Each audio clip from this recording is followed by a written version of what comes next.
So what if the absolute most spiritual thing you could possibly do today is just be um, aggressively, unapologetically selfish? Right, which sounds completely backward. Yeah, totally counterintuitive. Yeah. And what if your current daily routine is, essentially just a side quest in a video game? Right. Something deliberately designed to distract you from the main storyline you were actually meant to play. I love that analogy. It's so relevant right now. Welcome to today's deep dive. We are looking at a stack of sources today that treat your life like a biological operating system, one that has been infected with malware. Mm-hmm. And the author claims to have the exact code to reboot it. It's really a profound framework we're looking at today. The core material is this highly detailed, somewhat esoteric syllabus called 144 ATLAS by Al-Malram El. Right. And we're also bringing in some thematic context from a few esoteric channels, specifically Alana Danane and the Young Elder. Yeah, and look, before we go any further, we really have to acknowledge the elephant in the room with these sources. Because this material, it gets incredibly wild. It dives into extraterrestrial hybrid programs, ancient Anunnaki histories, hidden government agendas. The deep end of the pool, basically. Exactly. But, and this is crucial, you do not have to believe in alien contact or hidden cosmic wars to actually use this material. Right. We are remaining totally impartial on those claims. We're not endorsing the extraterrestrial lore or taking any sides on the political stuff. No, not at all. We are going to completely strip away the dense lore today. Our goal here is extraction. Pure application. Exactly. We are looking strictly at the raw psychological tools the author provides. Things like doing shadow work, reclaiming what he calls your personal superpowers, and finding universal truth. I think that's the absolute best approach, because if you set those sweeping, unconventional claims aside for a moment, what you find underneath is this really rigorous, demanding system for psychological healing and self-mastery. Mm-hmm. The author is essentially providing a manual for how to stop leaking your life force into a system that just thrives on your distraction. So where do we actually begin with this? Because the author's core philosophy is, well, it's a bit of a paradox. Oh, Right? completely. He writes, let me find the quote. Okay. To wake up is not to learn something new. It's to unlearn what was sold to you and relearn what your soul already knew. Right. So we aren't adding information here at all. We are doing like a systemic wipe. Correct. You cannot install new, high-functioning software on a hard drive that is completely full of corrupt files. Yeah, it just crashes. Exactly. So the author calls this the unlearn, relearn protocol. And the very first step is evicting the parasites. He explicitly frames this as choosing paradise over parasite. Wow, okay. And he uses the word parasite in both the literal biological sense, but also the psychological sense. Let's focus on the psychological and energetic side of that first. Because he points out that fast food, the constant dopamine hits of social media scrolling, the notification pings on your phone. The endless scrolling, yeah. Right. These aren't just bad habits. He classifies them as parasitic entities that literally colonize your attention. Like they are actively feeding at your table. The mechanism behind this is just fascinating. The author treats the human biological vessel, so your body and your nervous system, as a literal antenna for consciousness. An antenna, okay. Yeah, so the theory is that your nervous system is constantly trying to pull in clear signals, or universal truth, as he calls it, but dense inflammatory inputs create this heavy static. So it's blocking the signal. Exactly. When you are consuming refined sugars, chemical-laden processed foods, or, bathing in constant EMF radiation from keeping a screen inches from your face all day. Which we all do. Right. Your nervous system is pushed into a state of perpetual low-grade inflammation. It makes sense. It's basically like trying to run a high-end creative software on a laptop that's infected with malware and bloatware. You just can't unlock your system's real power until you run the antivirus. That's a perfect way to visualize it. Or like trying to appreciate the complex flavor profile of a really fine wine right after you just ate a handful of sour artificial candy. Oh yeah, your receptors are totally blasted. You couldn't taste the nuance if you tried. You've numbed the receptors. So the author demands a very aggressive, very mundane detox process. He outlines specific physical steps. Okay, like what? For example, he advocates for unplugging from your cell phone entirely 2 hours before bed, putting it in a drawer on airplane mode. 2 whole hours. Which sounds simple, but for most of us, severing that digital umbilical cord is, it's panic-inducing. It induces panic because you are literally starving a dopamine loop that your brain has become reliant on. Wow. Physiologically, staring at a screen keeps your brain in a high alert beta wave state and it suppresses melatonin. By forcing that 2-hour dark period, you are mechanically forcing your brain waves to slow down into alpha and theta states. And those are the states required for deep processing and intuition, right? Right. Precisely. He also talks about ditching chemical soaps for natural ones and avoiding fluoride. Now, the fluoride thing, that comes up a lot in the esoteric sources we reviewed, like on the Young Elders channel. They argue that fluoride calcifies the pineal gland. Yes, the pineal gland. It's an endocrine gland in the brain. And in these esoteric traditions, it is referred to as the seat of sight, or the third eye. Right. And the physiological reality is that the pineal gland can accumulate calcium deposits over time, which some researchers link to disrupted sleep cycles. So the author's protocol, removing these specific chemicals, is aimed at keeping that biological hardware as pristine as possible. But wait, if I turn off my phone, fix my diet, cut out all the distractions, and completely clear the static, doesn't that just leave me alone in a quiet room with all the uncomfortable thoughts I was using my phone to escape in the first place? Exactly, you hit the nail on the head. And that is the friction that drives the entire second phase of this framework. Yeah. Once the superficial static is cleared away, you are inevitably left face to face with your shadow. You have stripped away your coping mechanisms. Now you have to enter what the author calls the forge of dark light. The dark light concept is where this text really diverges from typical self-help, I think. Because typical self-help tells you to focus on the positive, think good thoughts, stay in the light. Toxic positivity, basically. Yeah, exactly. But the author flatly states that healing does not happen in the spotlight. It is a profound reframing of how we are conditioned to view difficult, painful emotions. We are culturally taught to fear our darker emotions, anger, grief, jealousy, and to equate the dark with badness or evil. Mm-hmm. But the text asks you to look at the mechanics of nature. Seeds do not germinate in the sun. They germinate in the pitch black soil. Wow, yeah. A womb must be entirely dark to construct new life. Light reveals what has already been built, but the actual construction happens in the dark. He even breaks down the English language to flip this perspective. He points out that the word evil is just the word live spelled backward.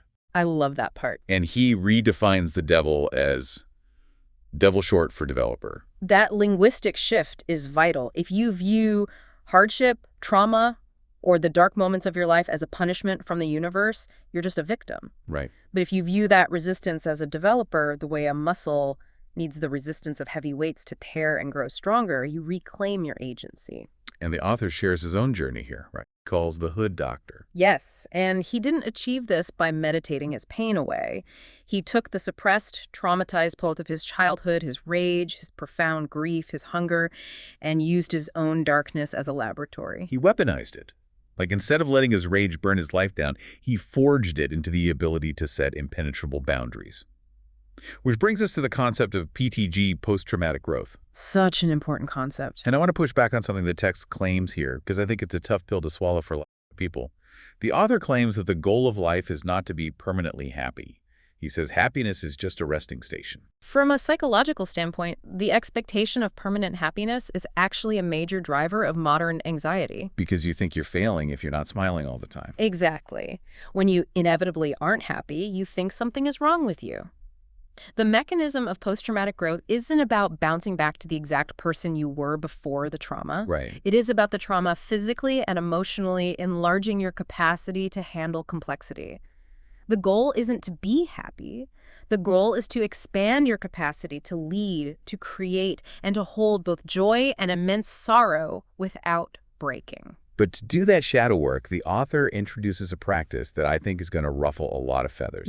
He calls it sovereign selfishness. Yes. He advocates taking 1 full hour a day strictly for yourself to read, to breathe, to invent, and protecting it fiercely. Sure. Now, here's where it gets really interesting. Society tells us selfishness is a sin. Taking an hour totally for yourself sounds wonderful if you are on a retreat.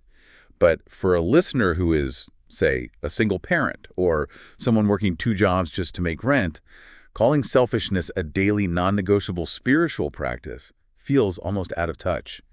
How do you justify that? It sounds abrasive because we are so conditioned to view self-sacrifice as the ultimate moral good. But if we look at the mechanics of human energy, if you are constantly pouring from an empty cup, you aren't actually helping anyone. You're just exhausted. Exhausted, and you are breeding deep subconscious resentment. The author is talking about micro-boundaries here.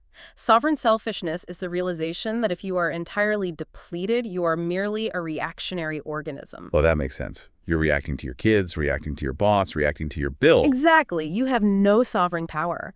By carving out that time, even if it means waking up at 4 a.m. to get it, you are performing psychological alchemy. You are proving to your own subconscious that your existence matters outside of what you provide for others. It's like putting your own oxygen mask on first, but as a daily spiritual practice. Perfect analogy. And that ties into what he calls universal truth. It isn't about running from the dark so you can be a creature of pure light.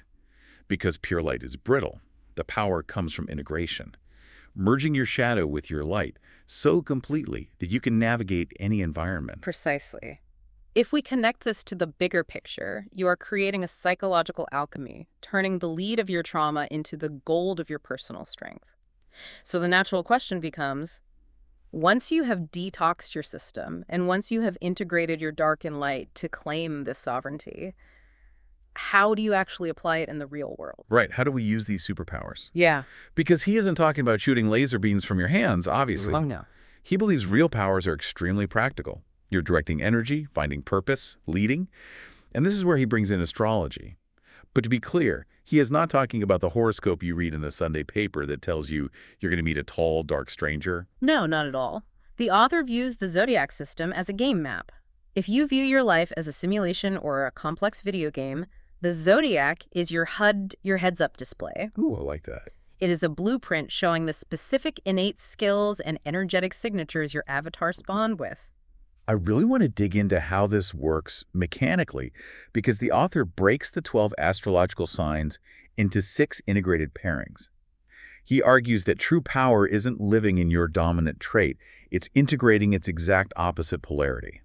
Let's look at the mechanics of the Aries and Libra pairing as an example. Okay. Aries represents the energy of war, pioneering action, and individual leadership. Unchecked, that energy is just blunt force aggression. It burns people out. Right. Libra represents the energy of balance, diplomacy, and partnership. Unchecked, Libra energy can become paralyzed by indecision or people-pleasing. But when you integrate the polarities, you get the superpower of leading with balance. You get the executive who can make the ruthless, decisive cut, but does it with such diplomacy that the team feels respected. He does this with Taurus and Scorpio too. Taurus is the mastery of material value, stability, the earth. Scorpio is the master of the unseen, transformation, death, and rebirth. Put them together, and you have the superpower of taking raw, stagnant material and completely transforming its value. Exactly. And my personal favorite is Leo and Aquarius. Leo is the archetype of the radiant creator, the architect who builds from the ego. Aquarius is the visionary knower, the collective consciousness, the integrated superpowers, the deep, unshakable realization. I know I am the creator. It is a profoundly practical blueprint for finding your specific utility in the world. And the author frames the application of these superpowers through a very clear video game analogy, story mode versus free play. I love this analogy so much. It's like firing up a massive open-world RPG. You have this epic world-saving main quest waiting for you, but instead of playing it, you spend 80 hours in the starting village just playing the card games at the local tavern. Yes. You get a quick dopamine hit from winning a few coins, but your character never actually levels up. Your stats never improve. If you're just scrolling social media or chasing petty drama, you're wandering around in free play. But story mode is when you lean into those natural talents, those specific superpowers we just talked about. Right. You're advancing the main plot of your life. You're facing the bosses, solving the puzzles, and crucially, you carry the tools and the experience you unlocked forward to the next level. This raises an important question for the listener. Is your current routine a side quest that strokes your ego and gives you a fleeting hit of dopamine? Or is it moving your core story forward? Are you honoring the skills you spawned with, or are you avoiding the main quest because it's difficult? It's an incredible filter for decision fatigue. If this action does not advance my main plot, why am I giving it my energy? Exactly. But let's be realistic here. Even if you are totally locked into story mode, the Matrix daily life is going to throw you curveballs. Always. Your car breaks down, a huge project collapses at work, someone insults you, How do you maintain this high-frequency alignment when the real world gets chaotic? This brings us to the daily maintenance toolkit. And we are going to touch on a concept here that the author attributes to extraterrestrial lore, specifically the Sasani race, which is channeled as an entity named Bashar. Right, and again, impartiality here. Exactly. As we established, we don't need to debate the reality of extraterrestrial channeling to see the absolute psychological brilliance of the tool itself. It is called the AAA Emergency Protocol. Okay, so AAA, acknowledge, appreciate, allow. 3 steps to run when the matrix glitches. Let's break down the nervous system mechanics of why this works so well.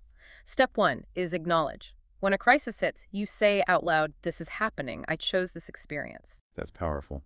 From a neurological standpoint, simply naming the reality of the situation engages your prefrontal cortex and stops the amygdala hijack the fight-or-flight panic response.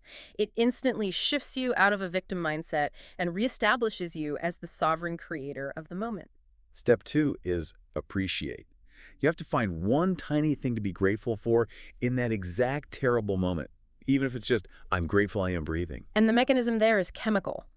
Gratitude forces the brain to release dopamine and serotonin. It physically shifts your nervous system out of survival mode, creating a tiny window of clarity. Which allows for step 3, allow. Right, allow. You let the scene unfold without forcing your rigid expectations onto it. You stop fighting the current and start navigating it. Acknowledge, appreciate, allow. It's like a circuit breaker for panic. Exactly. But the maintenance toolkit goes even deeper into how we construct our reality, specifically through linguistic spells. The author warns that our words are literal spells, like we are constantly writing malware into our own code without even realizing it. The language code protocol is vital. The author points out how conjunctions, specifically the word but, energetically cancel out your vibration. Okay, how so? Well, if you say to yourself, "I'm becoming successful, but it's hard," the word but acts as a cognitive eraser. Wait, explain the mechanism there. How does one word erase an entire thought? It creates cognitive dissonance. When the brain hears the word but, it signals that a contradiction or a threat is coming. The brain naturally prioritizes threats for survival. Oh, of course. So it drops the first half of the sentence, the success, and rigidly anchors onto the hardship as the dominant reality. You have just programmed your nervous system to expect a struggle. It's wild to think that just swapping the word but for and could rewire your brain, but it completely changes the psychological bridge you're building between your thoughts. Exactly. So the hack is swapping but for and. You say, "I'm becoming successful, and each step is teaching me mastery." Oh, that feels completely... By using and, you fuse 2 realities. You remove the psychological conflict. Your brain accepts both statements as equally true and cooperative. The author also insists on completely dropping words like trying or hoping.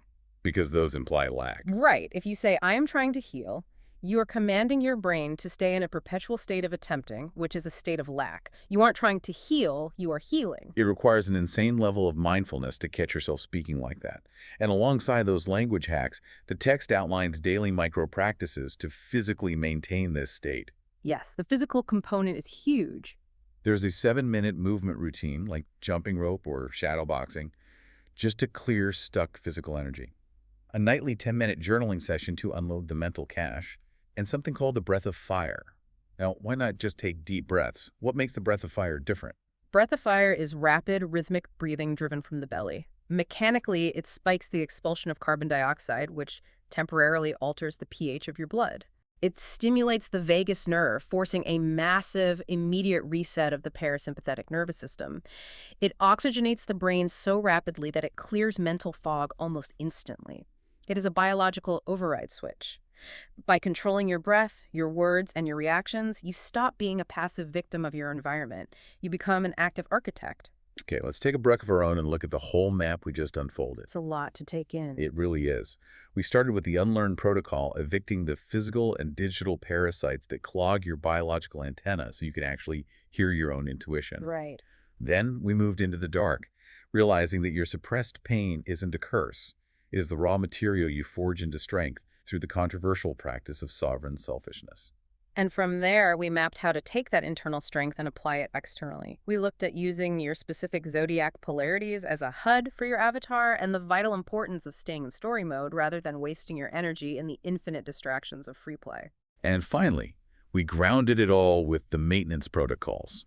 The AAA system to handle matrix curveballs, reprogramming your linguistic spells, and utilizing micro-practices to control your physiology. And the reason we synthesize all of these sources for you is so you can look at your own life. This isn't just abstract philosophy. What digital or chemical parasites are draining your attention right now? What free play side missions are you using to avoid the hard work of your main story? Are you using words that curse your own progress? Right. To leave you with one final provocative concept from the source material, consider the author's ultimate metaphor for our reality, the cosmic egg. Oh, this is fascinating. The text describes this 3D matrix we live in not as a prison, but as a dualistic incubator. It is a hologram swirling with necessary polarities. Hot and cold, light and dark, intense pain, and profound joy. But the goal isn't to be terrified of the incubator. The goal isn't to look for a back door to escape the matrix just because you are afraid of the dark. Precisely. The goal is integration. By merging your shadow and your light, by becoming entirely sovereign over your attention, your breath, and your words, you generate a massive amount of internal voltage. Yes. You don't escape the egg by running away from it. You generate so much energetic voltage that you naturally crack the shell from the inside out. So we'll leave you with this question to mull over as you go about your day.